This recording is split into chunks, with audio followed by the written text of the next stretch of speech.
खुलुमबाय गोजोन फुंबिलिनि गासैबो बड'लेण्ड बुब्लिनि अनसायगिरिफोरखौ बरायग्रोबाय।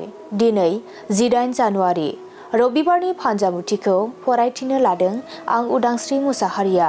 फान्जामुथिनि गिबियाव दं मेष राशि। देहाखौ जोबोरैनो खस्थ' मोननो हागौ, देहायाव सानाय सुनाय सोमजिनो हागौ। बृष राशि। सोरजोंबा दान्थे बिदान्थे जानो हागौ, गाज्रि सोमोन्दो जानानै थागोन।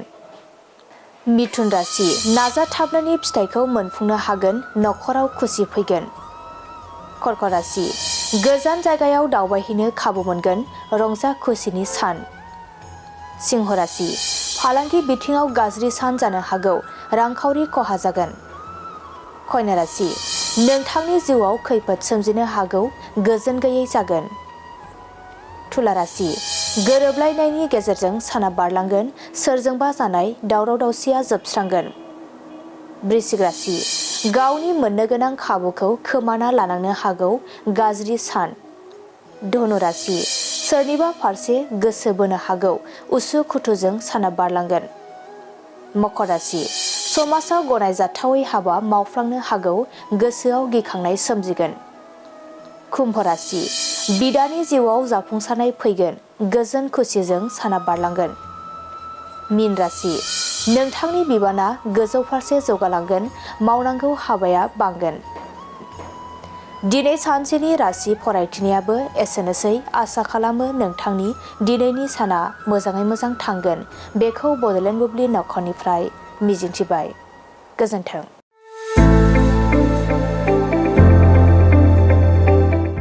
गोजोनथाव खौरां। क'क्राझार सहरनि साखाथियाव थानाय तितागुरि मानास पाब्लिक स्कुला लानानै फैदों गोजोनथाव खौरां।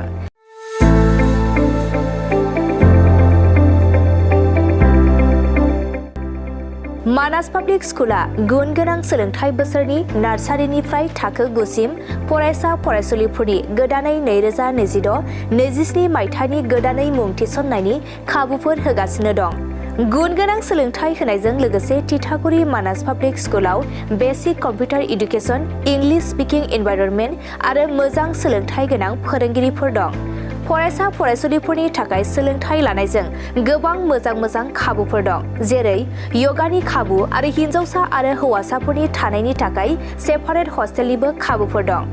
नोंथाङा आबुङै मिथिबावनो थाखाय थोंजोङै नैबे 600083286000489621 आरो 9101008849 जानबुं नम्बराव खौरां लाहरनो हागोन।